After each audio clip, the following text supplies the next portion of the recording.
Hey everyone, this episode is a little different from a normal episode in that we're going to swear. We're going to cuss in this episode. Mostly I had this intro on my list for years. I've wanted to make it for a long time, and I cannot make it without swearing. So I figured we're swearing in the intro. We got to mark the episode as explicit. Might as well take the opportunity to cuss the rest of the time too. So if you don't like four-letter words, this one's not for you.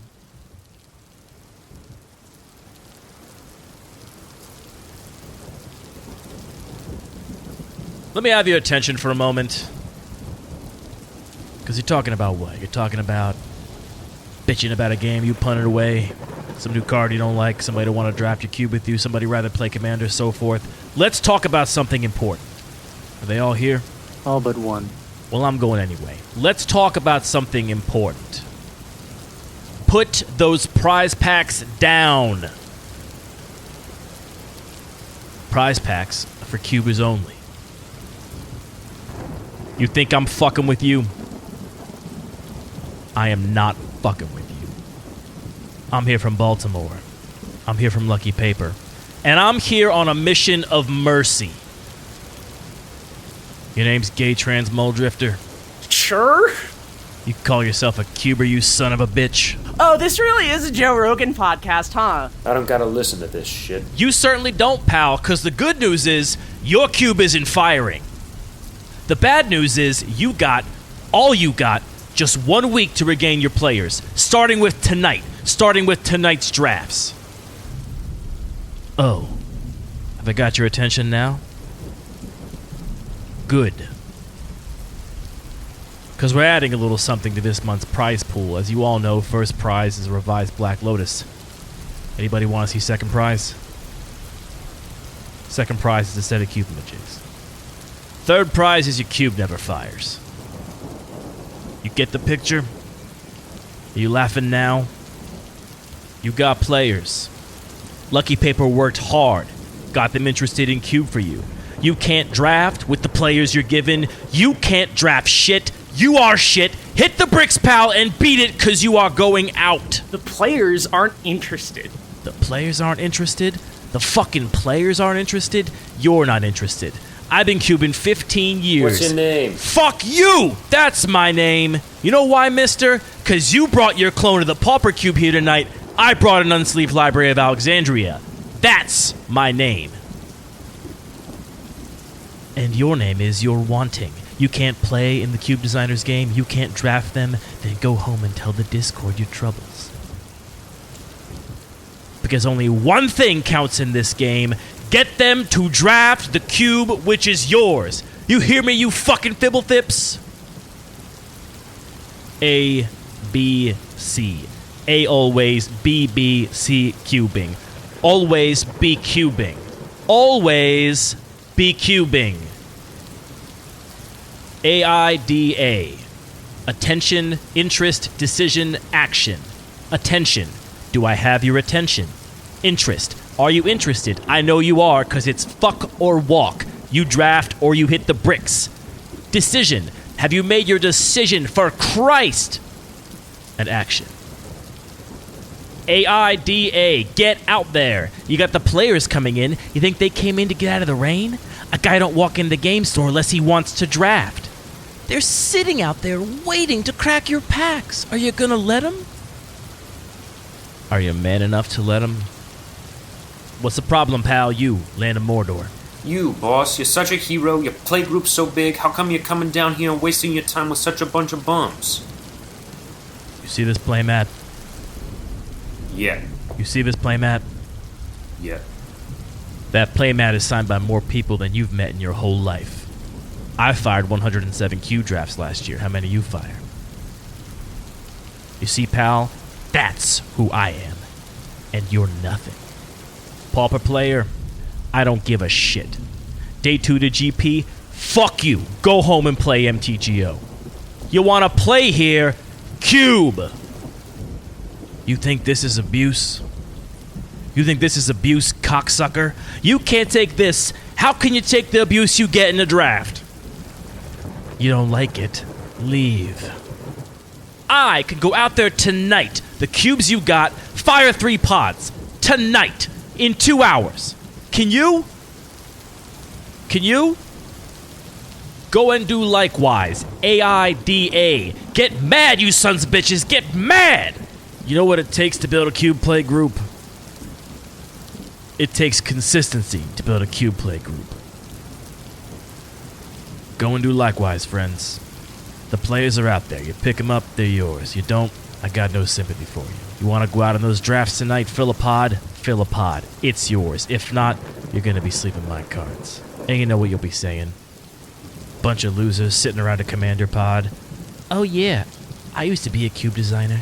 It's a tough racket. These are the new players. These are the commander players.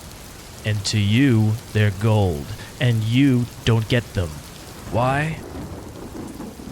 Because to give them to you is just throwing them away.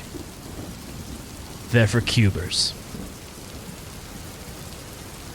I'd wish you good luck, but you wouldn't know what to do with it if you got it.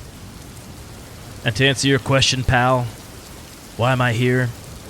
I came here because Lucky Paper asked me to. They asked me for a favor. I said the real favor, follow my advice, and give up on building a local cube scene, because a loser is a loser.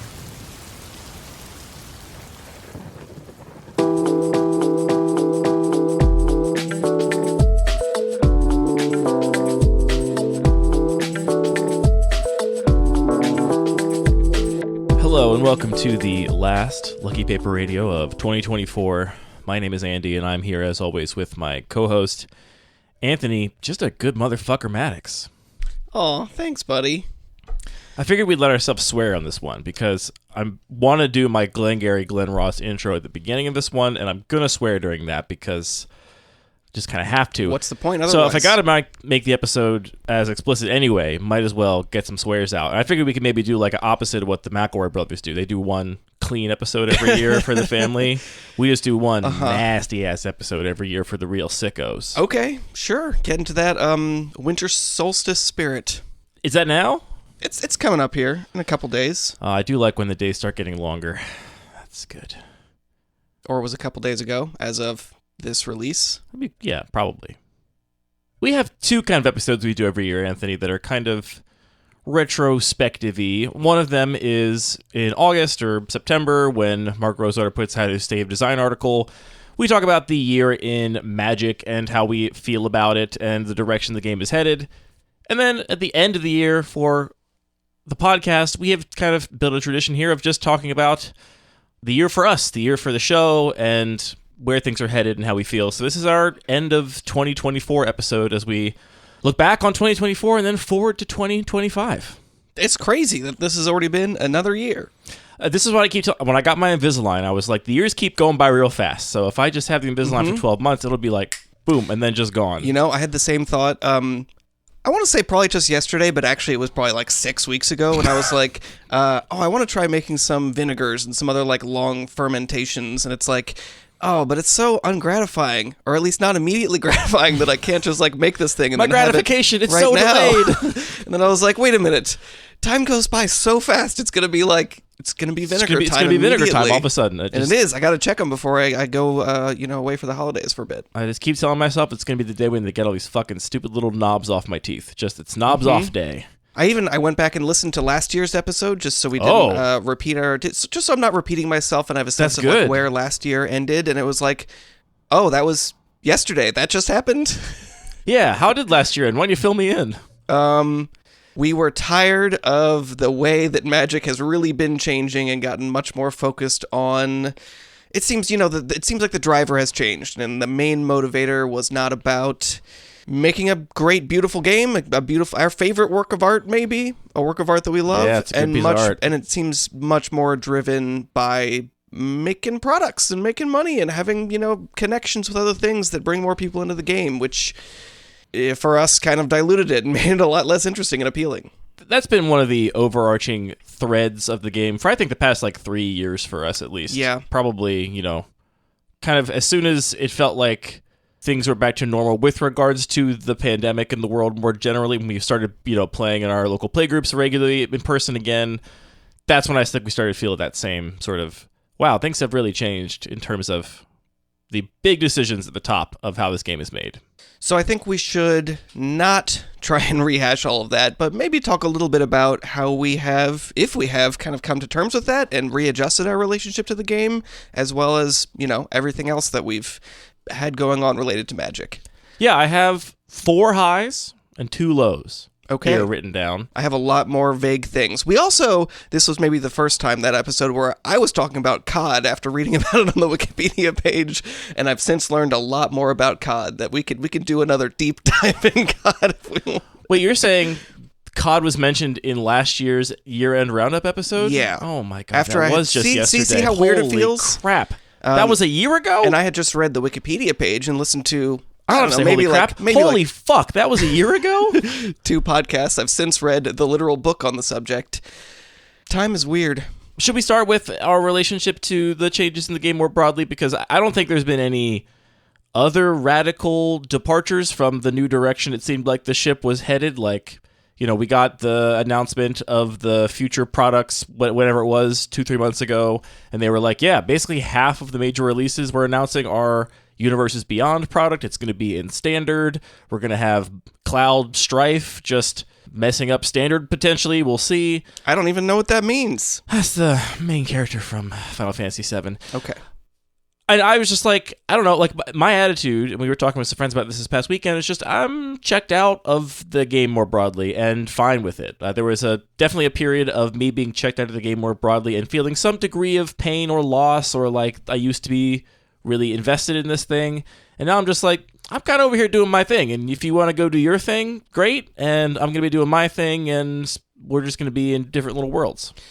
I agree, and I think that the final thing that really sort of made the change clear to me was that not only do we have all these Universes Beyond products and like this crazy cycle of releases and all kinds of things that just feel not great to me, was that also the premiere sets, the Outlaws of Thunder Junctions and Murders at Karlov Manor, those sets also just felt totally thin and without anything that was really compelling to me. So that kind of just made it more clear to me that, like, no, none of this is being produced for me. It's still wildly successful. They're doing great, but they're not doing the thing that I'm really engaged with. But then I started writing down just, some of the things that were highlights for me from the last year about Magic. And the reality is I am still very engaged with Magic. It's just I'm not engaged with it as this product cycle anymore. And that's what I've kind of come to terms with. Probably for the best, honestly. Yeah. Like maybe it's like, all right, good that we got disconnected from that, because that's not the thing that you should be in love with in the first place, even though it was.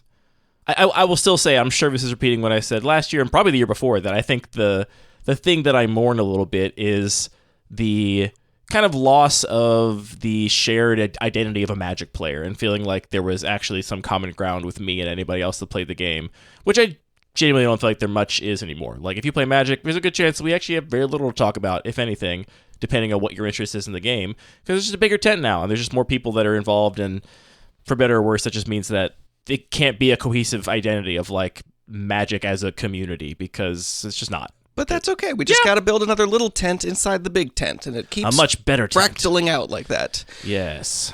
Another thing that's been on my mind a fair amount sort of about this topic is just sort of thinking about how things have a lifespan and things don't remain static forever. And I don't mean to spook you with this, but I've been thinking about like a couple podcasts that I've listened to, like The Adventure Zone and what's the other one I'm thinking of? A podcast that you listened to and then stopped listening to? Is that what you're going to say? Mm-hmm. What else have you listened to and then stopped listening to? Magical Portal to a Magical Land. Chunt the Badger. Chunt the Badger was Hello there. From the Magic Tavern. Hello from the Magic Tavern. Both of those podcasts, I mean, I kind of want to also just throw Star Trek in here. I'm just like, Chunt. They started out so good and so funny, but also like kind of really sloppy and quirky, and there were lots of mistakes and them trying to figure out, like, The Adventure Zone was... We're just going to talk about the brothers McElroy this episode. Boy, I have thoughts, but go ahead. Okay. The Adventure Zone was their D&D podcast, and most of them had not really played D&D, and they were kind of like figuring it out as they went. So some of them were not super invested at the beginning, and they made characters that were not totally serious and kind of like trying to troll each other. And especially Clint, their dad, didn't really know what D&D even did barely not. was at the beginning. And He a would lot of, like, you know- roll the big one and tell us what the number is. Absolutely. A lot of basic stuff, if you're, going back and polishing it and doing things in a more approachable way, you would be like, no, we're not going to have both Merle and Magnus as like two of our main characters. We're going to give you more distinct names. But that first season was so much funnier and so It was much so great. so delightful. And the subsequent seasons were better in all of the formal ways, like more clear storytelling, a more like even those kinds of details about naming characters in a way that was more clear, and them rehearsing and building and having backstories for their characters. But that playfulness and that exploration and that tension between the characters and the people that were playing the characters in real life, that was all what was really valuable about it, not necessarily that level of polish. And that joy and exploration and discovery is just not something that exists within a stable state. It's something that is perishable. And eventually you kind of like do the exploration and you're like, well, that was great. See, I think what happened to the Adventure Zone is also what happened to a lot of the other McElroy family's products. Their Okay, so we their are going channels deep out on there. Look, I mean, you brought it up. Okay, look, I got into listening to my brother and me a long time ago. Before they were on Maximum Fun, I want to say I picked up somewhere around episode like 30 because I was an aggressive podcast listener, and they started getting a little bit of traction. As Really they, like- aggressive. I mean, I listened to a ton of podcasts back then. I still listen to a ton of podcasts, and my brother and me was a show I listened to every week for a huge chunk of my life. And I think what happened to that show and a lot of their shows is maybe even more palpable in the Adventure Zone. And to me, the clear distinction is not necessarily the loss of this joy of discovery. It is the all of a sudden appearance of stakes. When they started the Adventure Zone, That's it was absolutely true. completely no stakes. They were like, we have no expectations what the show is going to be. We just want to play D&D with our dad and get our dad involved in one of our shows, and we're not very good at it. None of us have ever been a DM or led a real play, series before, so we have no expectations that it's going to perform well. We're just going to do it because we want to do it because it'll be fun. And it just blew up. It exploded, right? And I think in a lot of ways probably became kind of their biggest show, or at least reaching probably the broadest audience, was the Adventure Zone, because a podcast about nothing of brothers just cracking jokes. It's only appealing to some people. Most people really need a kind of shtick, like an underlying idea to get into something especially new. So it just blew up and became this huge property and this huge source of profit. And all of a sudden, like, when I first started listening to them, they were all working full time, and this podcast was the thing they did to have fun with each other. And then the podcast took off. The whole enterprise became a massive, big business. They make a fair bit of money doing what they do and touring. And now everything has stakes. There are so many stakes. They can't afford to take risks. They can't afford to alienate people. They can't afford to try a little less. Like you said, like, everything is much more carefully considered now. It's got more polish on it, because to mess up, to have some people's names be too confusing or similar over the next 50 episodes, the next 2 years of some story arc, is like, there's a real cost to it. And that, to me, is where I think a lot of the magic evaporated from all of their work for me. Is it's now a thing with stakes that you can tell the playfulness is gone. They're going to work and they're doing their job, and they're still very good at it. They're still very charming. They're very funny.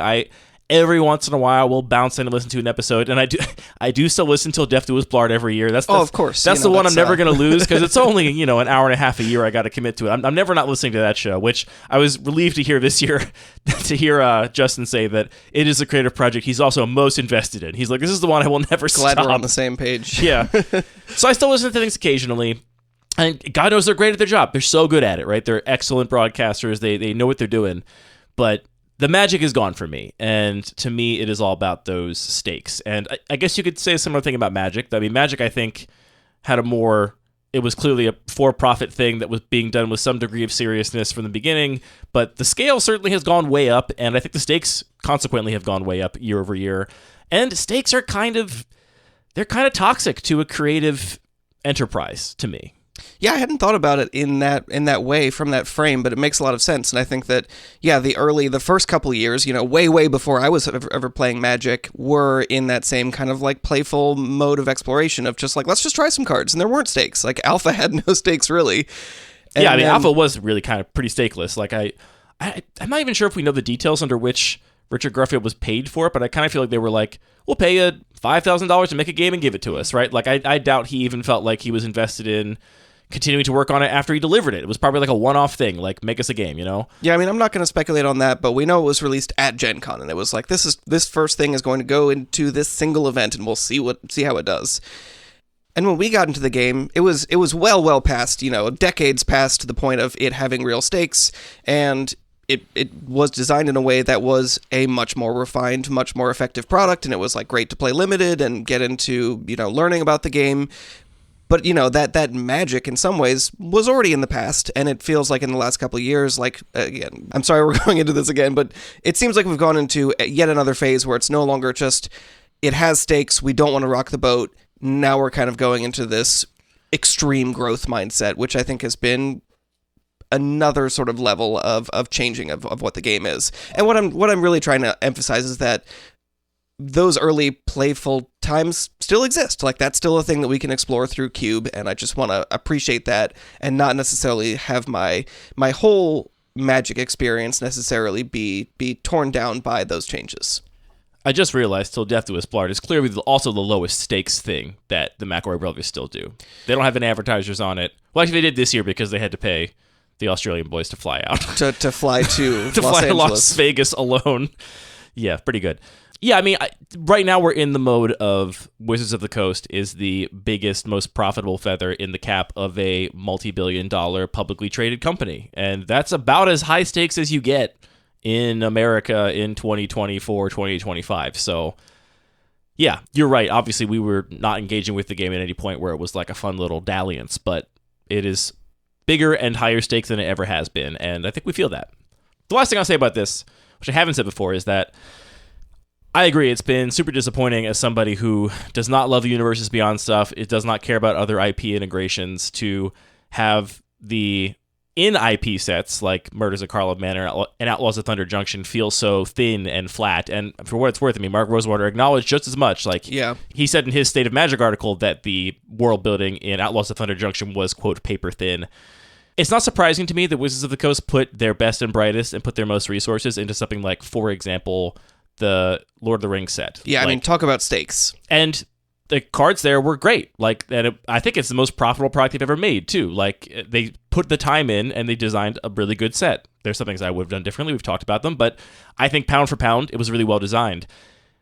I can see a world where, because these other IP crossovers are such high stakes and have outside stakeholders, they have to keep the Lord of the Rings company happy, or the Marvel company happy, or Square Enix happy, where they put way more resources into these things, and then a couple years down the line, they're like, hey, you keep telling us that you don't like all the in-universe stuff we do, so I guess we're just going to keep doing more Universes Beyond stuff, because you don't even like it when we do our own in-universe stuff. And it's actually that they've stopped putting the most resources into those things anyway, because they're fundamentally lower stakes than the other IPs. And I can see that happening, or I can see a world where that happens, and that will be a huge bummer. So hopefully we don't get to that space where I feel like there's some sort of metaphor on the tip of my tongue for this, where it's like you are making the thing bad and then complaining that everyone doesn't like it, and then, I don't know what it is. But if they continue to not invest resources at the same rate in their own in-universe stuff, then it's going to keep being worse, and then it's just going to be a self-repeating cycle of them using that as a reason to justify not putting more resources into their own stuff anymore. Yeah, I mean, I could see that happening. Anyway, what else you got to say about the game more broadly? I mean, I will say, and we haven't really talked about this much, but we still, as Lucky Paper, have been doing set reviews, and I think that's a valuable resource we provide for the community. And it's like, we built a bunch of like custom software for the surveys and to do the data analysis, that I think that's still useful. I'm not really excited to talk about the street race Magic set. Like, this is also the first year where we saw a noticeable downturn in the number of people participating in those surveys, which is probably equal parts us not being as enthusiastic about it, not advertising it as much, not going above and beyond to write email newsletters about it and post it on Reddit. But I also think it's other people in the same boat as us just being like, I am kind of checked out of the ongoing cycle of just more cards. By all other accounts, our reach has only grown this year. Our audience has only grown. So that's also a notable thing from this year, is that we saw people just not participating in the surveys as much. So maybe just to keep things positive, we don't do that one? Or, maybe scale back future set review episodes? We've already talked with Parker about just only doing sets we actually care about. I mean, for a long time, it was like, we do every product of any substantial size. And then we were like, well, we're not really going to do maybe, I think it was Assassin's Creed was the first one we didn't do, because I think it had, I don't know, a few dozen unique cards or something, like very few, mostly reprints. And we just decided not to do it. And now we're just like, we're just not going to do it if we don't want to. And this next coming year, we'll see which ones we feel like doing a set review for. Yeah, we'll see. We'll see. I'm so certain the thing that's the number one on my list of highs this year is going to be on your list of things to talk about too, which is all the Grassroots Cube events we got to go to in the past 12 months.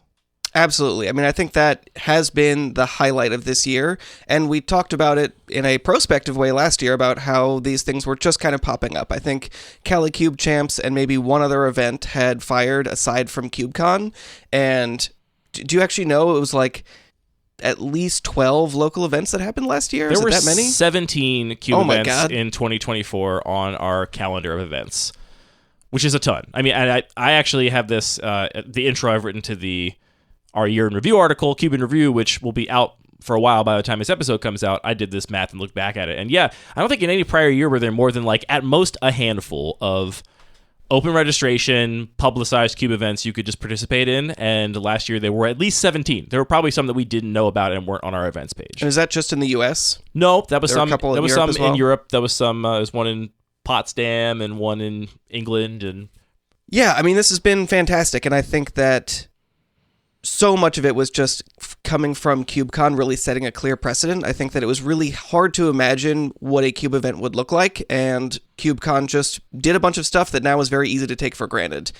People were nervous. Oh, or will people actually bring and volunteer their cubes? Like, how are we going to do pairings? What's like the structure for doing actual, like, an event and having a tournament?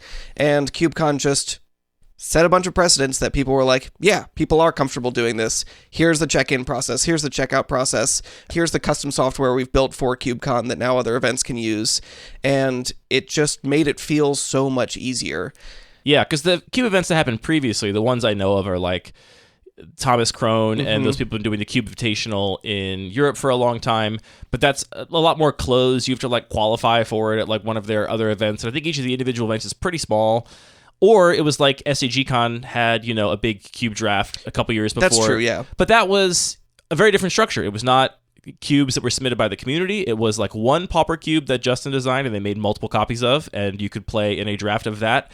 And if you qualified by winning one of those drafts, you could then play in one draft of one vintage cube, one powered vintage cube, I believe was the structure. So it was not like, here's a menu of a bunch of unique cubes that people have contributed or that are from the minds of different designers. It was like, nah, Justin made 2 cubes. If you want to play one of them and maybe a second one of them in a side event at SCGCon, you can do it. But you're totally right that CubeCon, the first CubeCon, like blazed a path for what a broader cube event might look like, and very much has been emulated in all of these other smaller places. And we've talked about a number of instances where, these things are not necessarily totally novel. Like, there had been some Cube events. There had been, people talking about Cube design decades ago in all kinds of different ways. But how it's really felt different in the last year, maybe 2 years, is that now there feels like a tremendous amount of continuity, where it's not just about individual people, putting passion into things. It's about, this feels like a real community, and we're learning from each other and growing and building off of these events, and they keep improving because of that. Yeah, I think that's definitely to thank for all of the Cube events we saw in the past year, which I went to 3 of them. I went to Cube for a Cause, Boston Cube Party, and Steel City Cube. I was going to go... CubeCon. And yeah, I meant the smaller ones, but yes, also CubeCon. So 4 if you include CubeCon. I was going to go to Washington Cube Champs. I got COVID. Very sad to have missed it, but I would have been to 4 of them plus CubeCon last year. And I'm planning to go to as many this year because we can already see that a lot of these are happening again, and more new events keep cropping up. Yeah, super exciting. Another aspect to it that I'm really, really excited by is that they all just still feel like passion projects. Like, again, it's always risky when things grow and the stakes get increased, that things are just going to have to fundamentally change because of those stakes. But so far, it just feels like so many of these events are still just about the passion and about bringing people together, and that's amazing. There's a certain size of this event that seems pretty reasonable if you like choose a reasonable date to like fill up, and that's around like 64 to 96 people. It seems like if you're in a place that is accessible via public transit to like major population centers, all of these events we've been to, I was a little surprised to find were like maybe 2/3 to 3/4 locals. Like most people are not traveling to these, right? So at Boston Cube Party, it was mostly people from Boston or, the surrounding Massachusetts suburbs. At Steel City Cube, it was mostly people from Pittsburgh or Western Pennsylvania, a couple of people from Ohio. And then there's like the weirdos like us and Deinonychus and Greg and, that are willing to travel for this stuff. Us merry band of weirdos. Which it's a great mix, right? Like it's, first of all, every time I go to one of these events, I talk to a lot of people that are like, yeah, I just am a local limited player and I found out about this and it's just like, I didn't know that you could play this much Cube and I'm having a great time. Or it's somebody that loves Cube but has a family. They got a couple kids and they just can't travel the country to go to CubeCon or whatever. And yeah, I think they're the perfect size to get a lot of the benefits of a bigger event. You get that like shared community, you get a cool experience, you get to come and play different kinds of Magic and like get all that sort of novelty you get from a big event, but they're also small enough that they don't have the same stakes that oftentimes can, poison the well of a creative project, which, I mean, CubeCon has grown year over year. It went from 200 to 400 to around 600 people. I think this is the first year they didn't sell. They didn't quite sell out, though. They had more tickets available day of, so somewhere between 500 and 600 people. And it's gone through a lot of changes, not all for the best, I think, as the event has grown. So I think we've seen some of that stakes increasing affect CubeCon as well. Yeah, that's fair. I was a little bit more excited to see some of the side events grow, the panels and other features like that at CubeCon, and there was some of that, but not as much as I expected. And I think that that's an area where a larger event really can excel, because a small event, you're working on how do we get pairings and pots firing, all of that. There's not like, side events at a doing 64-person Cube event. You're playing in the main event or you're not there. So that's one thing I would hope for in the future for CubeCon or any other larger events that are, 1,000 people or more, that maybe there can be sort of more diversity of the types of activities that they offer around Cube.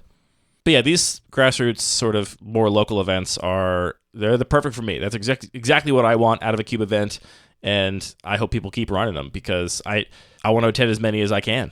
And perfect also for, locals that are not traveling. Like you said, a lot of these events, it's just like, oh, here's a bunch of new faces I never would have otherwise met, and that's very cool to see. It's cool to see that there is something that, a large event that requires a lot of travel is not offering. Yep. Easy dub. Extremely good high of the year was just all those small Cube events. Really loved them. My next high of the year is the design of my 100 Ornithopter Cube and the reception of it. Oh, yeah. Yeah, it's just the beginning of last year is when I was like first noodling on this idea for somewhat serious. Like I think the first version of it, which I designed as a joke to respond to a tweet, was like the end of October a year ago, and so now it's the end of December, and around this time last year I was like revisiting it and thinking maybe there's actually some more to this than I thought there was initially. And I actually, for an article, I'm writing an article about the 100 Ornithopter Cube. I've been working on it for a little while, and for that I went back and listened to the first episode in which we talked about it on the podcast, and you joked like, now here's a stupid idea you're working on, Andy. Now it could be a Cube. You draft at CubeCon next year. And it ended up being exactly that. It was at CubeCon this past year. And it's been exactly the type of creative satisfaction that I am seeking in Cube design. It's exactly what I want. But the high watermark for me by far was just the after hours draft at CubeCon in the weird hall, like banquet hall at the hotel near the main venue at CubeCon, where there was like 40 people milling around just playing different cubes, and got a pod together of like mostly friends of mine or like, acquaintances from online that became friends over the course of the weekend at CubeCon. And everyone just was in like the best mood imaginable. Like people were losing in ridiculous ways and just thrilled about it and cackling. And Joe Anderson was just killing himself by drawing his whole deck with Song of Creation and having effectively no win condition. And he was having a great time. So worth it. And it's just been very gratifying to me to have put so much work into this project and have people get what I want out of it. Like have exactly the experience I imagined. Like have all the joy of all these cards being recontextualized. Actually, Ollie wrote a very nice thing, which is in our Cube in Review article, which you will not have read yet, but I'm reading because I'm compiling it, about how a lot of their goals for the Creatureless Cube were to adjust people's expectations around what creatures do in Magic and basically turn them into fodder for synergistic engines instead of just ways to attack and block. And they said that one of the struggles they had was just no matter what they did, if they gave people creatures, they were just still attacking their opponent and killing them with them instead of doing synergistic stuff. I will do that. Yeah, and then they sat down and played 100 Ornithopters, and they were like, "Oh, all the creatures have 0 power. I can't attack them and block what I can block with them. I can't attack my opponent and kill them with them. Now they have to be part of the synergistic engine." And that's an element of the cube that like I wasn't even initially thinking about. Like I was thinking about all the ways that I could, through this radical breaking of singleton, make some cards exciting that otherwise wouldn't be playable. And I was thinking about how to take a pretty iconic card and like make it a weird piece of fuel for a bunch of different decks. But the whole fact that it had this like other sideways goal of like, I didn't come in with the goal of making people reconsider what they thought a creature was in the game of Magic and look at it totally differently. But that was actually realized by the same set of creative decisions that I made to fit my other goals. I don't know. I don't want to like. Maybe it sounds like I have an ego, and I think it's a great, fantastic cube. I think it's got its flaws. It's fine, but it's just the whole like roller coaster of like, here's a dumb joke. Maybe this is serious. I'm actually going to put a lot of time into thinking and talking about this and working on it to having it be at a couple events and having the feedback be so positive overwhelmingly has just been everything I wanted of cube design. I mean, it's such a novel and really exciting project, and I mean, I think even one of the most exciting parts is the alterations and the fact that it is this artifact that's growing. It just feels, I mean, to go back to it, it just feels like playful and exploratory, and like people are just having fun with it. Like there's very low stakes on altering your Ornithopter. Even if I put way too much pressure on myself, so I still have one sitting on my desk I really need to alter. I was going to ask about that one. Yeah, I even at like CubeCon, listener and friend of the show, Tom, came up to me who had played the 100 Ornithopter Cube at Steel City Cube some 3-4 months prior, and at CubeCon came up to me and was like, I can't stop thinking about 100 Ornithopters, and I was thinking that what you should do is when you get 100 drafts, you should retire it and never draft it ever again, so that everybody that got to be part of one of those drafts and be part of the altering one of those Ornithopters is like part of the history, and then that book is just closed. He was really excited about like his like vision for like how this project might come to an end. Kill your project. Well, I mean, to be fair, think it's a cool idea. To be fair, it's something people have asked me a lot about, and I think we're like a fifth of the way through all the drafts. I've got about 20 drafts under this cube's belt with my version in paper. There've been a lot more digitally online and stuff. People have clones, but my cube has been drafted around 20 times. And yeah, 5 more years of this, and the cube will have to make a decision about what is going on with the altered Ornithopters. And I very well may decide that, yep, I'm just going to retire this cube in paper when that happens and let that history be what it was. But the fact that Tom was so excited about it and like had this idea for like, here's how I think it should end. Like I had such an interesting experience drafting it that I've been thinking about like what the end looks like and here's what I think should happen. Like I was just very touched by that. Good stories have endings, turns out. If I could sort of build off of that with two things. The first being just I've really appreciated how much broader the sort of accepted range of what cube has become. I think, again, to go back to the first CubeCon, it was a little bit uncertain, do people just want to come play the vintage cube, the legacy cube, and the pauper cube, these kind of well-understood things? Are people going to be interested in the creatureless cube and the, weirdo cube that has an emblem that transforms the way everything works? Or just, somebody else's own personal take on these are the cards that I love. And this last year in particular just felt like an inflection point in that there's no question about it. It's like, here's my cube. This is all about the stuff that I love. And of course people are excited about it. So it's just been exciting to see the tone and the way that people approach a broad spectrum of design really welcomingly. Yeah, I'll go so far as to say that one of the weird little highlights of this year for me was Ollie, again, who I was just talking about. If you've been following... Ollie, you've been Cube Person of the Year. If you've been following Ollie on Magic social media, on Cube social media, you'll know that Ollie has been on a bit of a rant against emblem cubes. Just like cubes where you have this rules-modified emblem. I must have blacked those out. I think that their point is mostly that like there's so much space to be explored within just the restraints of the cards you include that people should be spending more time on that and less time leaning on having an emblem to like radically change the context of which the cards are evaluated. Totally reasonable point. I mean, yeah, I have no problem with the take. You'll never find me on this show saying something that would discourage anybody's creative interpretation of what cube is. Like, even if I had enough of these cubes, I would not tell people to stop making them because I think that we should just keep pushing people to accept that the weird thing they want to do with their cube is valid and like reasonable. But in a weird way, it was so cool to have Ollie be like, there's too much of these. I've had it with them, because it's like, that's awesome, because it was a question, not 2 or 3 years ago of whether or not anybody would care about these at all. And now there are so many that at least one person is like, I've had it. I want regular cubes. Not regular cube, but you know what I mean. Which, I don't know, is in some ways kind of, I was like, that's telling of how far we have come as a community, that somebody's like, this is too much. And I don't agree, but it's awesome that somebody feels that way, because it speaks to how far we've come. There's one other specific moment with the Ornithopter Cube that I just can't help but bring up at some point, because I thought it was so delightful. A couple weeks ago, I started chatting with a couple folks at our local game store that were just at the bar, and they had some Magic cards. I hadn't seen them around before, so I was asking, what kind of Magic do you play? Do you go to any of the events here? So on and so forth. You were being a good emissary for the Cube Playgroup, doing what I can, growing the cult. And one of them mentioned that she saw this Ornithopter Cube, was really interested in building a copy of it. And I probed a little bit and was like, well, how'd you hear about that? Was that just something you saw online? Do you know much about it? And she just said, yeah, I saw it online. It looks so cool. I'm really excited to try it. And I was delighted to be able to tell them, the guy who designed that is downstairs right now.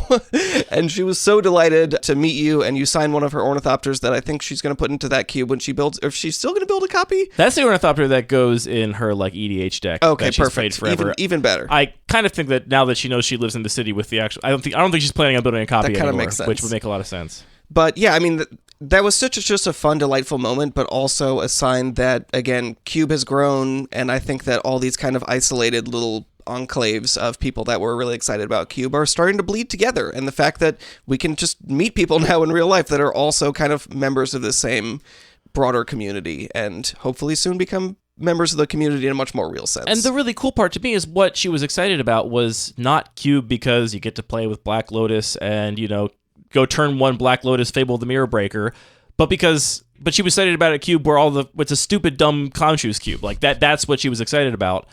It's so much more interesting and exciting for that to be the thing that is like maybe breaking a little bit into the like normal Magic discourse about Cube rather than just more vintage Cube stuff. So the real great emissary for Cube is your Ornithopter Cube. Ugh, that's a scary thought, but if in some small way, great. I mean, this woman, Danny, has come out and played Cube with us since then and played other cubes and is coming out tomorrow night for her birthday to play Cube with us again. So perfect. I had such good games with her last week. So we have grown the Cube, our local Cube community, and hopefully actually brought Danny into the fold, not just of the format, but of our local Cube group because of this silly tweet that Danny saw of my dumb Ornithopter Cube, which, yeah, that's beautiful. I love that.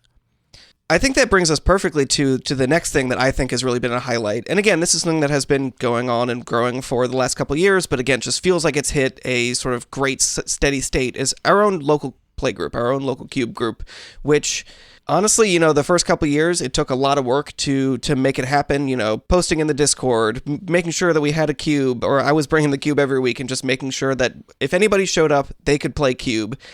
And this last year, I felt like I've really kind of been able to put it in neutral. Like, we fire 3 pods pretty much every week these days, 2 or 3, and that's kind of all the space that our local game store can accommodate. So it's just there, and it's just working, and new people keep cycling in, and that's awesome. And a lot of new people have been building cubes, so that it hasn't been so much on you and I to be providing the cubes. It's just working really well. Yeah, and what I'll say, too, is I think this past year, the thing that was notable for me is some of the more central figures of the community actually kind of bowed out this year. I mean, we had Aaron move away. We had a couple other people who I won't name have just not been around for as much. They got other life stuff going on. Their sort of values have changed. Even Patrick used to be like every week I'm here no matter what. Now Patrick's there 3 weeks a month because otherwise he just wants to go to a movie or whatever. Like baseball season comes around, so the fact that some of the like more central figures have been able to be like, actually, this is not working for me anymore, or I'm moving to a different city, and it doesn't at all affect the like foundation, right? Like it doesn't affect the like resilience and the fact that, yeah, there's still more people coming in. So if people got to leave and bow out and like life happens, like this is going to be a living and growing and changing thing, and that doesn't threaten its existence. The Cube group is a wave, not an object. You never play in the same Cube group twice. One more highlight for me this year, on a personal note for the show, is We got to have Sam from Risk Aesthetics on the show this year, who I think we would have counted among our like dream guests to have on the show at some point. And I think, surprising both of us, we got to have Richard Garfield on the show this year, who would have been maybe the top of that list and probably one of the ones I would have thought was least likely to ever happen, which was, I think, big for the show. I felt really great about those episodes.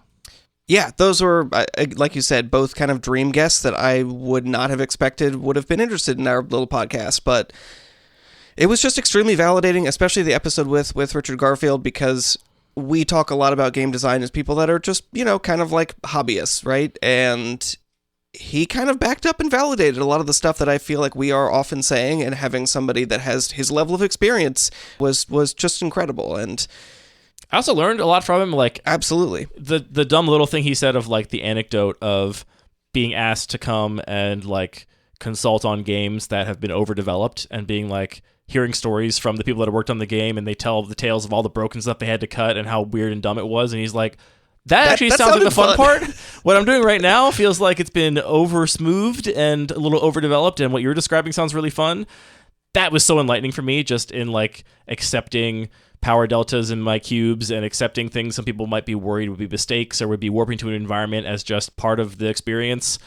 So yeah, I mean, parts of those conversations stuck with me. And here's what I'll say about this. It's not that I'm proud that we have this feather in our cap of having a big name on our podcast. You sent a great email and then some more questionable emails. No, what I'm proud of is the episode we recorded with him. Like, the episode is great, I think. Again, putting modesty aside for a moment, I think it's a great episode. It's a really good conversation. The person who did the interview with Richard Garfield, whose name is escaping me, I'm sorry. Nick Zarzicki? Yeah, there you go. Nick Zarzicki, I think is his name. He listened to the episode and then tweeted that it was the greatest interview he's ever heard with Richard Garfield. And I've been very touched by that. But I do think it's a really good conversation, and it's exactly what I would have wanted to talk to Richard Garfield about if we had him on.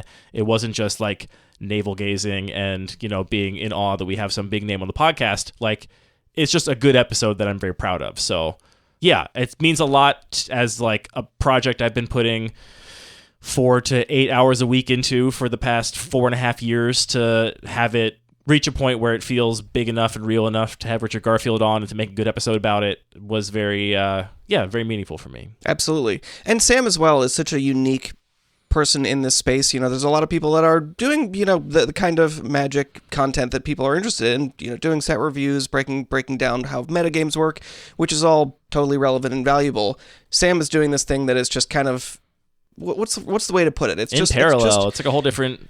Yeah, he's looking at the game from a different lens, and exactly, yeah, has told the story of his lens compellingly enough to make people care. Because it's so much easier to get started making Magic videos or Magic podcasts talking about a thing that will naturally matter to people, like how to build a deck, or here's a league of me playing Legacy and testing the metagame and trying out this new tech. Like, those things will appeal to people just a priori.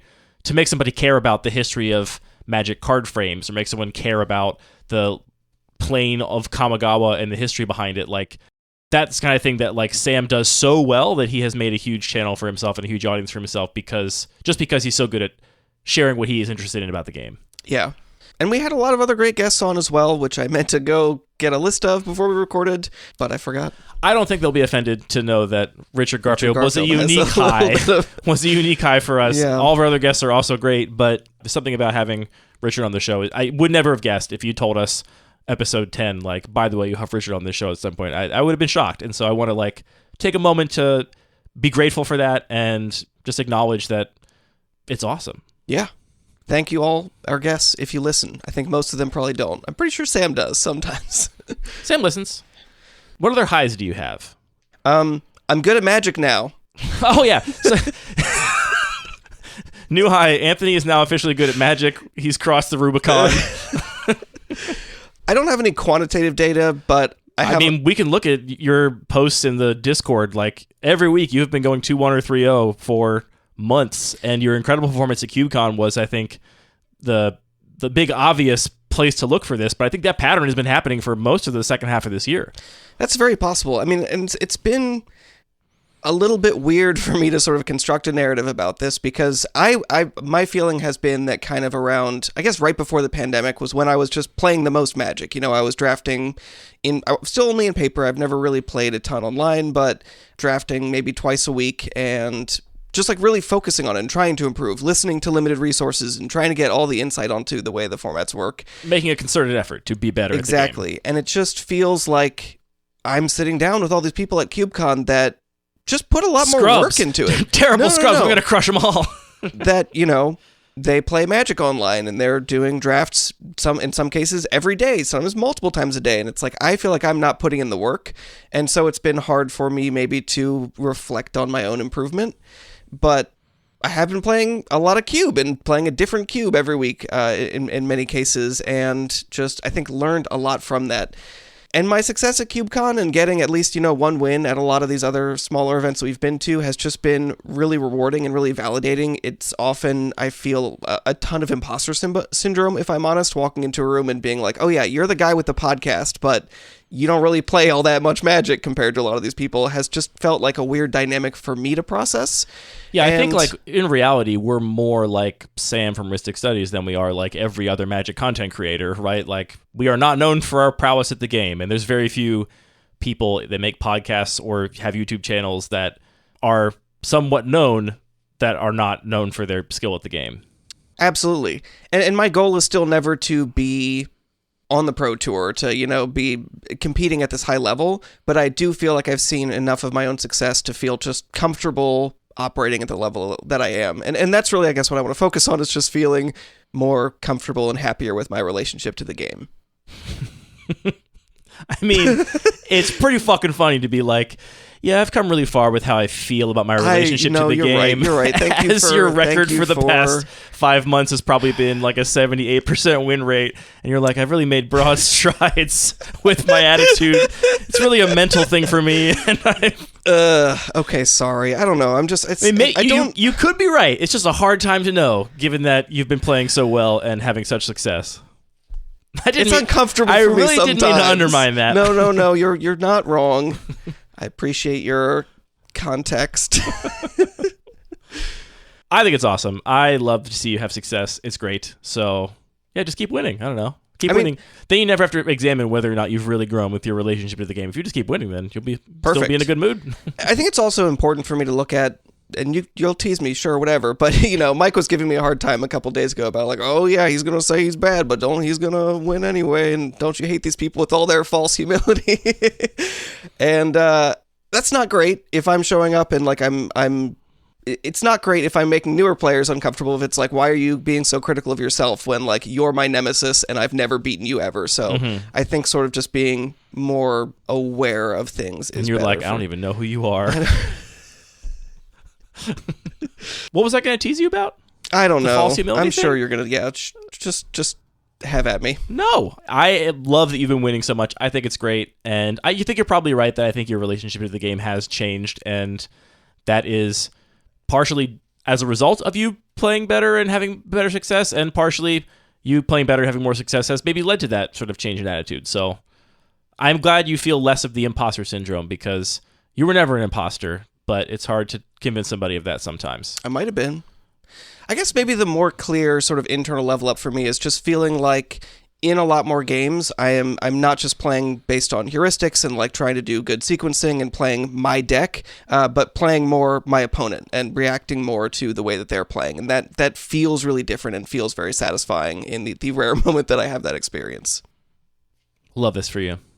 The last one I have is sort of very adjacent to Magic, but I've also just been doing a little bit more of some creative projects this year, and I'm really, really grateful to all the people that I've met through Magic that have, even in some small ways, or done some small things that have pretty big impact. So talking with James from our local game store about ceramics, and I just signed up for another class that starts in a couple weeks, which I'm really looking forward to, and talking about laser cutters with DSB and with Parker, and finally, you know, making that leap, and been doing some projects that have been really satisfying, or, you know, doing cooking for the Cube Night, and we've got our food channel and our local Playgroup Discord, and people are sharing things and getting excited, or, you know, even on the Cube Talk Discord where we've been sharing recipes, and it's really, I just really appreciate a lot of the people that I've met through Magic. It can be very difficult as a middle-aged dude to make new friends and sort of have some of those positive connections. And, you know, Magic is a hobby. It's a game we play, but it is also a way to make some pretty meaningful connections with people. Yeah, honestly, another highlight of this year for me, probably more tangential, was going to Parker's celebration for his dissertation defense. Oh my God, Parker, yeah. who we met through Cube Discords and eventually involved in working on things for Lucky Paper, and eventually became a rotating, third host of the show whenever we do set reviews and book club episodes, and is now somebody that is like a true, genuine, total friend, where if Parker quit playing Magic tomorrow, it would have, I hope, minimal impact on our friendship. And being at his dissertation party with all of his friends that were not from the Magic world and realizing like, oh, actually, even though you work with Parker and have been like in his lab for 4 years, I've known him for longer and in some ways have like a deeper connection with him, because turns out you only ever talk about lab stuff and I talk about other things with Parker. Like, it was a very cool moment to like both be able to share this moment with Parker of like all this accomplishment. He's been working on his dissertation for 6 years, but also to be like, yeah, and I'm making like real, true friends, not just through Magic, but through this podcast, this website, this creative enterprise. Like, we are close with Parker because we're making something together. Yeah. And wouldn't be as close if we were just chatting about Magic. Yeah, absolutely. And I guess it turns out that Magic and Cube specifically kind of attracts a certain kind of person, which I think is a pretty cool, interesting group of people. Yeah, certainly our corner of the Magic world, at least. The Cube design world, for sure. Yeah. All right, my last high for the year is the incredibly positive response to our first Playmat, which was so exciting. Was that this year? Time is so difficult. It to get my was, head yeah. around. We put it up for sale at the beginning of the year. It was like up for the pre-order was open, I think, until like the end of January or like beginning of February. And we sold more than I expected. We ended up printing 360, including a couple extras for shipping reasons. And it's been so cool to see the mats pop up then just around the Cube space. I think Tentacle Monster shared that they rocked up to a like Cube Draft side table at the big Magic Con that was in Amsterdam, and at the Cube Draft side table, like 5 of the 8 playmats were our playmat in Amsterdam, and I was like, Oh my that's God. awesome, that rules. People have had me sign their mats at some of these events we've gone to, and I feel more satisfied than I thought I would at the idea that like a bunch of people have like a physical manifestation of our creative labor in their hands. Like, that feels cool to me that somebody is like walking around with the mat, or 360 people are walking around with the mat. It's very cool. I'm very glad that this falls into the positive category, because you put a ton of work into this, and I think it really pays off, just like the level of detail into the illustration itself and the design. And I think it came out great. Well, yeah, this is where it dovetails in with one of my lowlights of the year. One of my two lowlights. Was it also the same thing? I have not shared this story on the podcast. When we put this mat for sale, we have a lot of listeners internationally, like a good chunk. Like, obviously, most of our listenership is in the U.S., but I think it's only 60-some% of our listenership. When you factor in all the other English-speaking countries in the world, or countries where English is a very common second language, like the Netherlands or Germany, we have a lot of international listeners. And I have seen and heard from international fans before that it's a huge bummer when a small show does some kind of merch and the shipping and handling to far-flung parts of the world is prohibitive, and they just basically can't participate because it would cost $80 to ship a playmat to Norway. It does actually cost $80 to ship a playmat to Norway, I can say from experience now. So it's important to me to like imbue a little bit of my values into everything that we do. And this was one opportunity where I was like, we can make this more egalitarian. Like, there's no reason that we should make it harder for somebody in Europe or in Japan or in Singapore to get a playmat from us than somebody in Nebraska. Let's just price it so that we can offer free shipping anywhere in the world. And I did a lot of work to come up with this pricing. I mean, it came out to a perfectly round $50, so it might seem like I just pulled it out of my ass, but I truly didn't. I signed up for a fulfillment partner that would allow me to compare rates across different carriers all in one place. It would manage all of the orders and all of the sort of tracking numbers so I could keep track of everything all in one interface. Actually, I'll say who it was. It was Shippo. Fuck Shippo. I signed up for Shippo, and before we did anything, before we opened the pre-order, I went and checked our analytics, and I looked at all of the countries where we had any substantial listenership, like maybe the top 15 countries that weren't the United States. And then I went on Shippo and I picked 3 random addresses in every country, and I just calculated shipping for the Playmat tube, which I'd already measured the weight of because I had a tube and I had one of the prototypes we had made of our exact Playmat. I measured it, all the dimensions and weight, and I punched in those addresses, and then I had a spreadsheet where I had all of these addresses, probably 45 across 15 countries, 3 different random locations in each, to figure out what the average international shipping was likely to be. I looked at the breakdown of our listeners in the US versus all these other countries and made a reasonable guess at how many we could expect to sell internationally. I even expected to sell a few more. I was like, maybe people that are international will be a little motivated to do it because it's like actually reasonably priced, even if they're not as big of a fan of the show. The fact that they can get something that isn't prohibitively expensive from one of their favorite US-based content creators, it will be a pull. You just called yourself a content creator. I know, I'm in the whatever. So I did a ton of work ahead of time, and I'll tell you, the costs for the Playmats to have them manufactured was around $23. They have a foil layer on them, so they're a lot more expensive to produce than other Playmats. It would have been half as expensive, basically, if we had not done the foil layer, but that was an important part of the design I felt really strongly about. About $23 to produce the Playmats, and I calculated that on average, international shipping would probably be about $15, maybe $20, like somewhere in that range. Basically, like Canada and Mexico were pretty cheap. Canada's the one I cared more about because obviously more English-speaking folks there. We did sell a couple to Mexico. And the countries that ended up being the most expensive were kind of funny to me. Like, I learned a lot. Like, I thought the furthest away would be most expensive. Like, surely Australia and New Zealand and Singapore are going to be the most expensive. They were actually okay. They were, again, in like the 15 to 20 range. It was the Scandinavian countries. Sweden, Norway, Finland, especially Norway. Crazy expensive. Come on, Norway. I don't quite know why. It's fine. Whatever. I did all this math. Felt comfortable with it, put the pre-sale live, and said, like, as long as we don't sell, 50% of our mats internationally, like, this will still be reasonably profitable and worth all the time I put into this. And I did put a fuck ton of time into this Playmat. So, we sell a bunch. I feel very happy about it. The pre-sale ends. I look at the breakdown of domestic versus international sales, and it's about exactly what I expected. I ended up shipping, I think, 92 internationally, and the rest, so the other 270 some, were all domestic. And so I felt really good about that.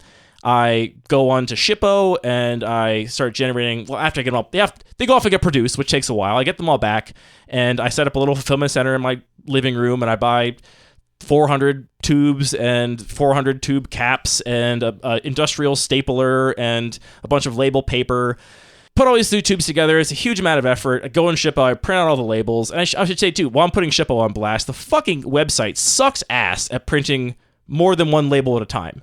The way the system works, it's designed for you to like check off a bunch of lists for orders and print a bunch of labels at once. But when you do it that way, it places individual charges on your credit card for every shipping label. They don't charge you one thing. So every time you do it, your credit card's like, this is surely fraud. You just got 50 charges in a 2-second time period. This can't be right. So I had to keep switching back and forth between two of my cards because they would label one as fraud, and then I have to go and like go through the stupid tell them it's not fraud, and then it's like the system has to like refigure it out again. It was really frustrating to print them out and get all the shipping labels out there, but I was buoyed to see that none of the shipping costs were crazy. Like, I had not done one to Norway because Norway was not in our top countries. We did ship one mat there, and it did cost $80. And I was like, well, this is one of the outliers that actually is fine. Like, this is a perfect example of the system working. Because we have 360 orders, one can cost $80 to ship, and it doesn't matter. It doesn't affect the bottom line. And I got to learn about how expensive it is to ship things to Norway. I do all that stuff, fine, great, done. Like, I don't know, maybe 4 weeks later, I'm just looking at my credit card statement, just the total number, and I'm like, that number is bigger than I expected it to be. Like, the number is just substantially larger than I expect. So I'm like looking into it, and I'm seeing all of these other charges from Shippo that came in well after I had bought all the original postage. So I go on to Shippo's interface, and what had happened was, in Shippo's interface, you get to choose a package, and I told them I had a tube that was 16 inches long and 3 inches in diameter, or rather 3 inches in width and 3 inches in height, and weighed, a pound and a half or whatever it weighed.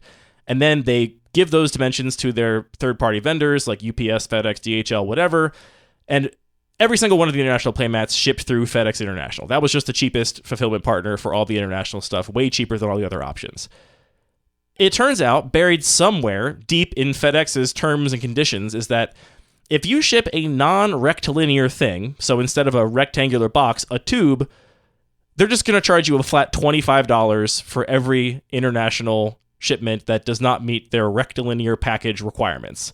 So I got charged an additional thousands of dollars retroactively for this stupid thing in FedEx's interface, which I was not made aware of, which I think is fucking horseshit. Like, Shippo, you had one job, which was tell me how much money it's going to cost to ship this to this place, and you told me the wrong number 92 times. You just told me the wrong number so many times, and I told them I had a tube, and Shippo, of course, is like, well, whatever, man, you printed out a shipping label for a box, and you shipped a tube, and I'm like, it says right here, box or tube, in your interface. I said tube. Anyway, it was hugely stressful and so expensive. I still think we made a little bit of money. I haven't actually crunched the numbers on it yet. I got to do it before tax season, but we made so much less money on this than I expected, and I felt very demoralized by having to engage with these fucked up systems. Oh, I'll share one other anecdote, which is really interesting.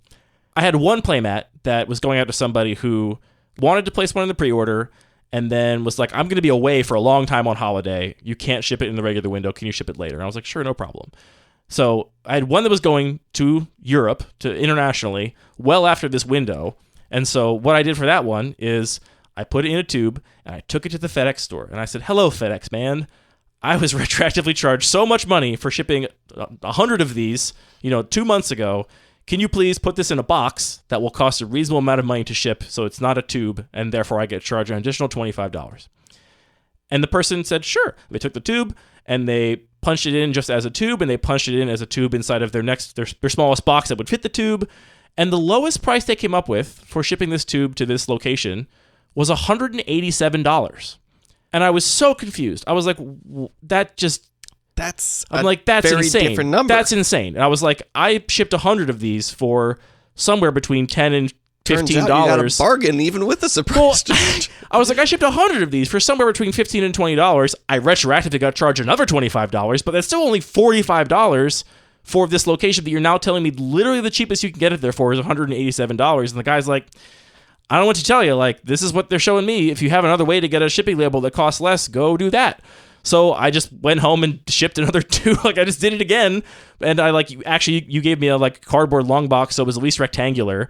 And then sure enough, Shippo's interface is like an order of magnitude cheaper than just going to FedEx, which... So Shippo is great? All these systems are just so fucked is what it tells me. It's like... it is really frustrating how much all the kinds of things we interface with are designed to be as confusing as possible so you can't make reasonable comparisons or... Yeah, it's extremely frustrating. And it's also frustrating that I feel increasingly like I'm just trapped in a world where no one has any control. We're all just looking at computers, punching in, like, what does the computer tell us to do? And like, I've never felt like the phrase cog in a machine really made that much sense until the last couple of years, just seeing how much so many people's whole life is just look at computer, do what computer tells you to do. And that's it. Look at phone tells you to drive here, drive there. So I know it's a long story of me just bitching about this shit, but it was a real low point for me because it just feels so fucking powerless. And to have to engage so much with these fucked up systems and then to have Shippo's customer support be like, we can't help you, to have FedEx customer support be like, well, we can't help you. Like, nobody could help me with the fact that I got charged all this shit retroactively. It was fucking hopeless. Like, it just was a huge bummer and really drained me. And honestly, I will never do international fulfillment for a thing we do ever again. I, first of all, feel way less motivated to do any kind of Playmat product, whatever. I'm not saying I'll never do it again, but this experience really stressed me out and sucked. And so I'm much less likely to be excited about it. And if we do, I'm just going to have to say, sorry, all the international people, but here's why nobody ever ships shit to you, because it fucking sucks. And and the worst part is, like, I did so much prep. I'm a very thorough person. I did the whole spreadsheet. I calculated all the numbers. Like, I didn't just flippantly say, let's just make it free for international shipping and we'll figure it out after the fact. I figured it out ahead of time.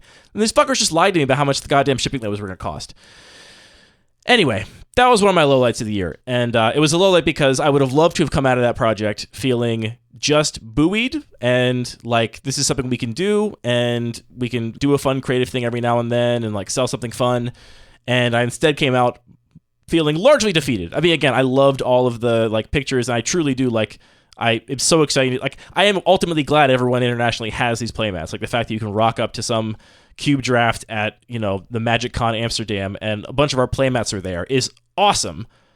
I just wish I didn't have to go through fucking stress hell to like make that happen. So it was a little late because I wanted to come out of that just being like, yeah, that was great. Let's do more of that. And instead they came out of that saying, fuck FedEx, fuck Shippo, extremely fuck Shippo. Anyway, that was a downer. I'm sorry that was so stressful. And yeah, that sucks. But the playmat looks great. Playmat does look great. Happy with I it. love the playmat. So, do you have any low points of the year you want to talk about of your own? Not really. I mean, again, it's like the biggest thing is just the way that Magic as a product is changing, but everything in the way that I am engaging with the game has been positive, I think. That's great. I guess I had some frustrating days with JavaScript, probably, working on stuff for the website. One day that website wouldn't deploy, and that was really annoying. Yeah, that is true. That did happen. My only other low point, which I want to talk about, is I had to change the way that I engaged with feedback on the show this year somewhat substantially.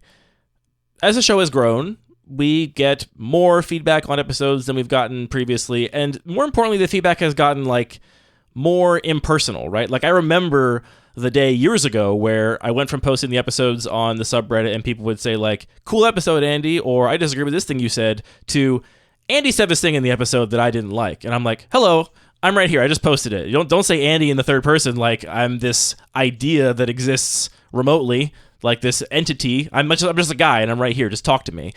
And this is par for the course of producing stuff and putting it on the internet, is that just people's relationship with you changes, and people listen to the show for a long time and have a parasocial relationship with us the way that I do with lots of podcasts I'm a fan of. And it's a weird thing. It's a weird thing about putting stuff online.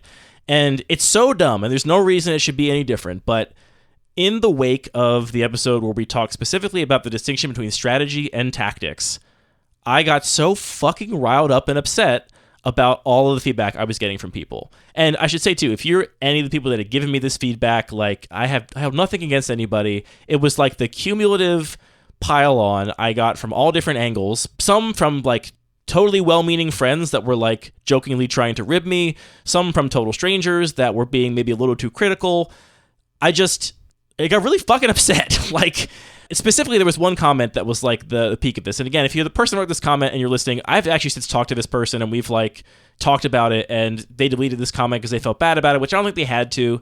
But they left a comment on, I won't even say where, so people can't even find it. They left a comment on one of the places where the podcast ends up, and they were basically geez, Andy's perspective on strategy and tactics here seems to really have missed the mark. It doesn't make sense to me, and it reminds me that sometimes this show just feels like it's, simplifying things to the point of just being wrong and ignorant about them. And what they said that really stuck with me is they were I really hope that they never talk about something that I'm an expert on someday, because I feel like it'll probably drive me crazy.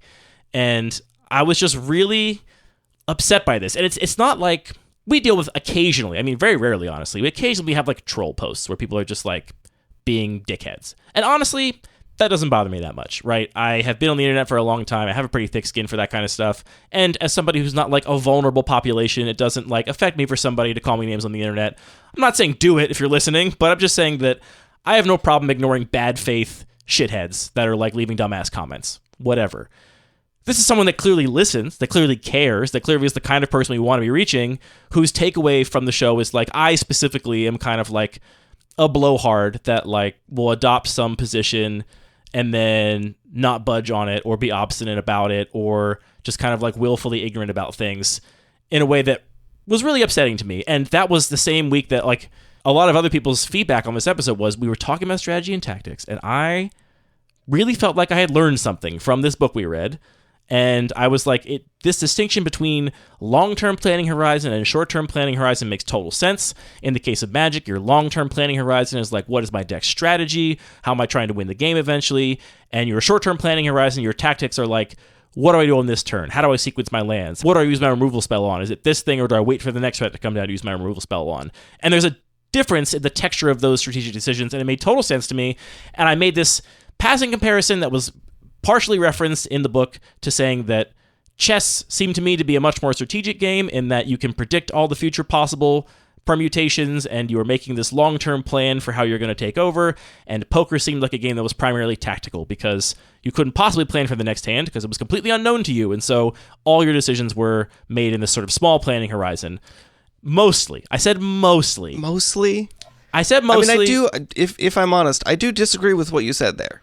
And I think that a lot of people that I know you're being very vulnerable and emotional, so I don't want to like push back in a way that's destructive, but like I do sort of understand some of the pushback. Do you not see what I'm trying to say? I see what you're trying to say, but I totally get how somebody who is much more invested and experienced in poker will say, you don't understand what poker's about. It was actually mostly people from chess that were talking about it, but it was most people. Well, I don't know enough about chess to know why those people are upset. I mean, obviously, both games have relatively long planning horizon and relatively short planning horizon things. But the idea that you could like predict how you're going to bet on the next hand in poker is you just can't. Maybe you can predict how you're going to bet the next time you have a favorable hand, or how you're going to bet next time that player over there who you've been reading all night bets a certain way. Like maybe you can predict that, but you fundamentally, there's so much variance and information is completely different from hand to hand with no continuity. What happened last hand in terms of the actual game mechanics does not matter at all. Again, that's what I think a lot of people would disagree with. What do you mean? There's literally no continuity. Because I think there is a ton of continuity. I don't think this is worth getting super into, but like that's the thing that if we were going to really hash it out, I think that you and I are not on the same page about. Okay, fine.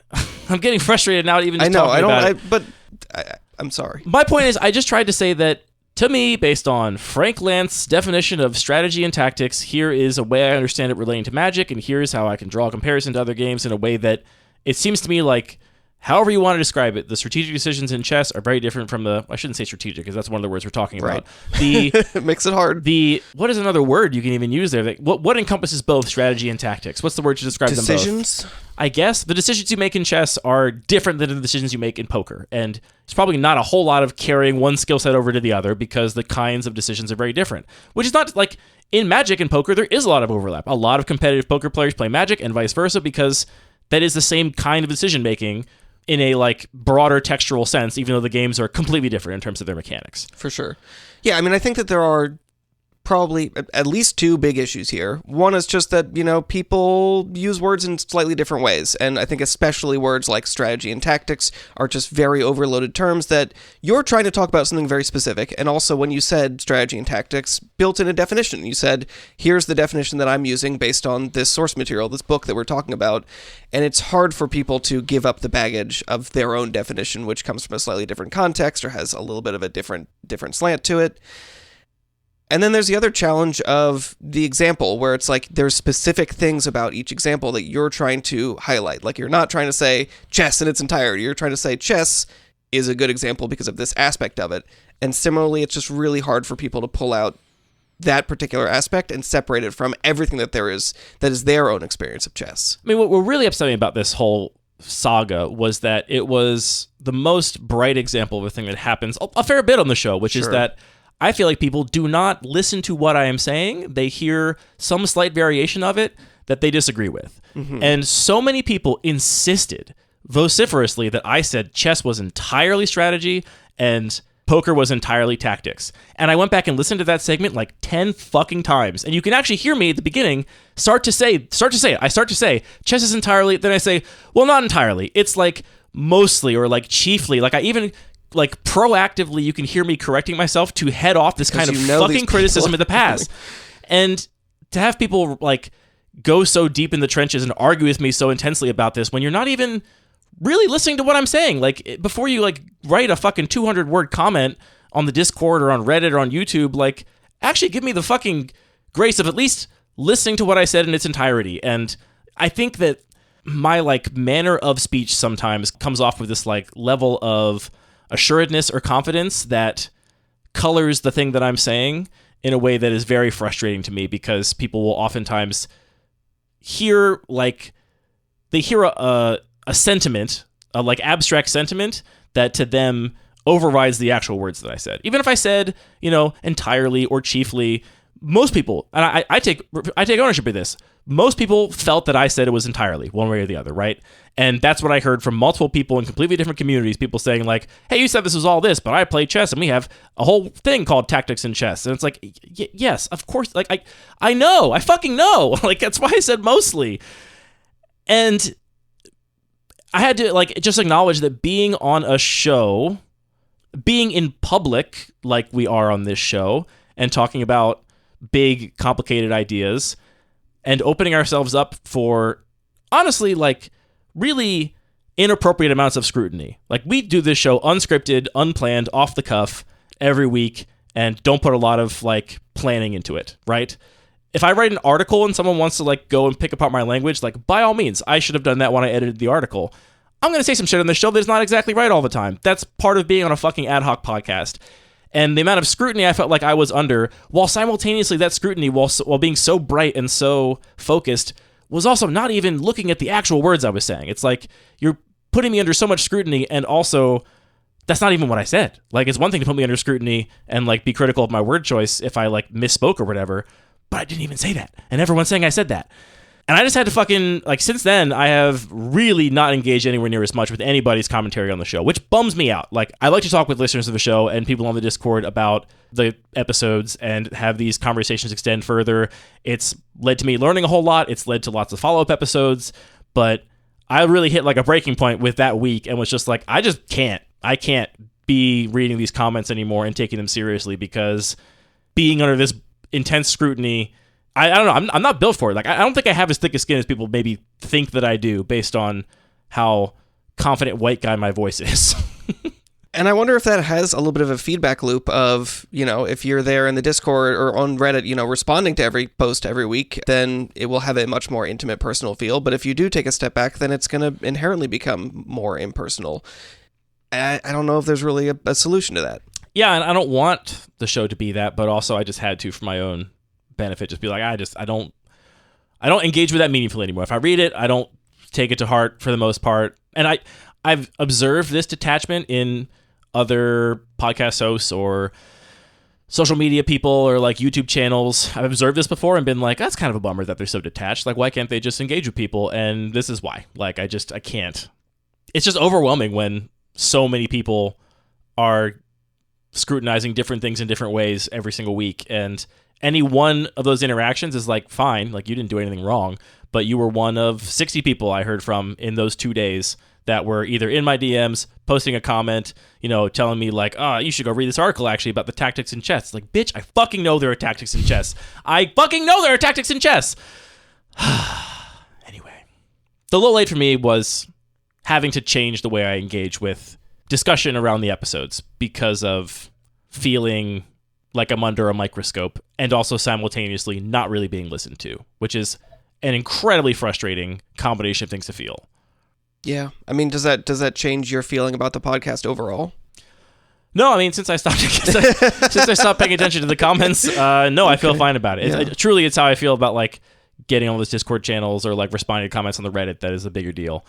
I don't know. It's like I want. Here's what I told the guy. This guy posted this comment that I referenced earlier that really got under my skin. I responded to him in a very kind way. He responded in a kind way publicly. We had a little back and forth. Then I vented about it a little bit on the Discord, which is not where the comment was made. And somehow he found out about that venting. And I wasn't venting about him and saying, like, this guy's an asshole. I was just like, man, this really was hurtful to me. Like, I said things about my own personal emotional response that I didn't say directly to this person in public. And they later DM'd me and were like, hey, I feel so bad. I didn't mean to like make you feel that way or whatever. And what I told him is that the reason it really affected me is nothing to do with him or his, you know, comment.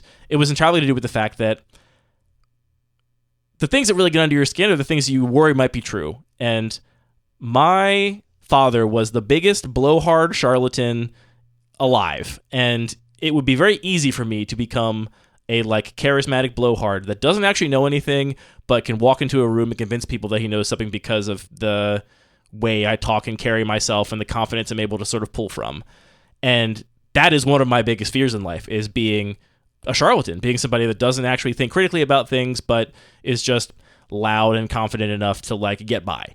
And so the comment that sort of alluded to this person feeling like maybe I was like that really got to me. And again, this person could never have known that, right? Like, but that's why it really affected me. And it's just a thing I'm sensitive to. And so I just couldn't. Yeah.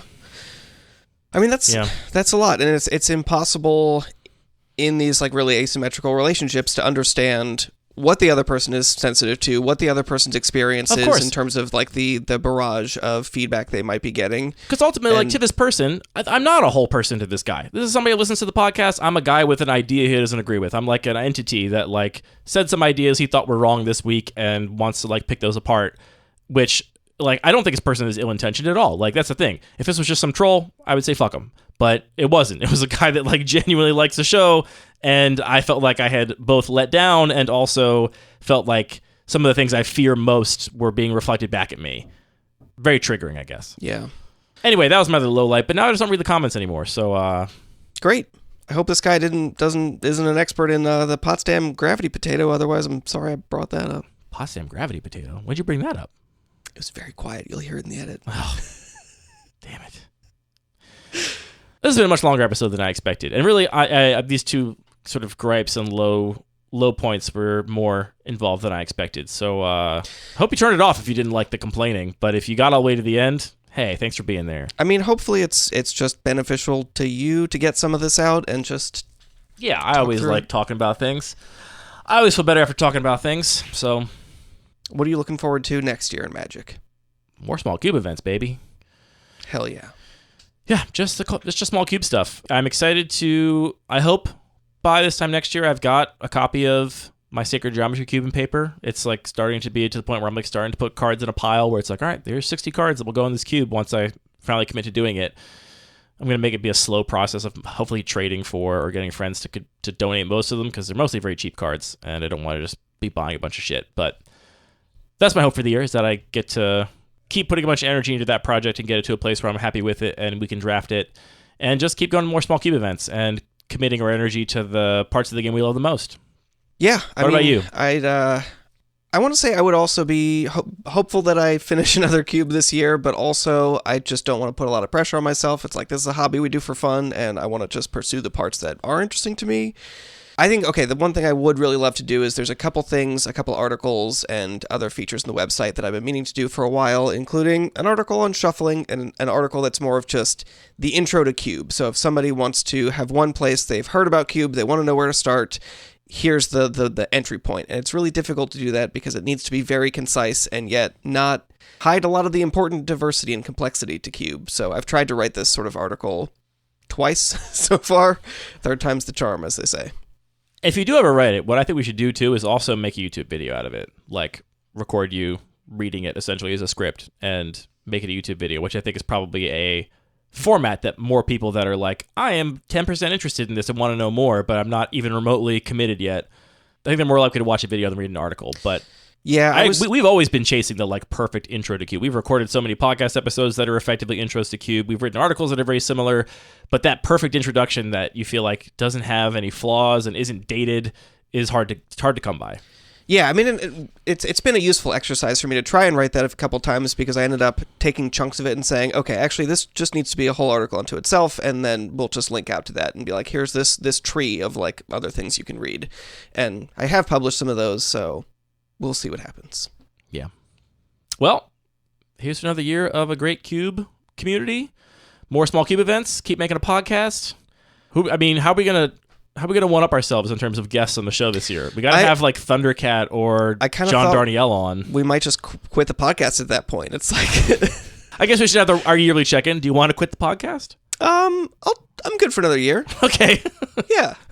All right, great. I'll see you in a year. We'll talk about it again then. All right, well, that's been this episode of Lucky Paper Radio and this year in podcasting. If we get any of the cards wrong on this episode or any of the episodes this year, that was entirely intentional to bait engagement. We would never make a mistake accidentally. We always do it as part of a broader social media strategy. So if you've already corrected us in the comments, we got your ass. All of our music is produced by DJ James Nasty. All the Magic cards are produced by Wizards of the Coast. This podcast is produced by Thinking Really Hard About Magic Cards and then speaking into microphones about it. Thank you, Anthony, for another year of magic and cube and friendship. Thank you, Andy. You know I love you dearly. You're one of the most... I love you too, buddy. Important. You're probably the most important person to me, if I'm honest. I know you got other stuff Let's going ignore on. the wife for a second. If we put wives aside, then yeah, you too, buddy. But you know yeah, that. I appreciate you making this podcast happen, and it's good to just I love doing it. I really have do this love thing to doing it. do. So yeah, at least one more year. I'm really going to love making the intro for this episode, which is going to be 7 minutes long. So this episode's going to be so long after I make that intro. I hope it comes out good. People will know by the time they're listening to this because they will have already heard the intro. I think it'll be great. And to all of you out there, happy winter solstice.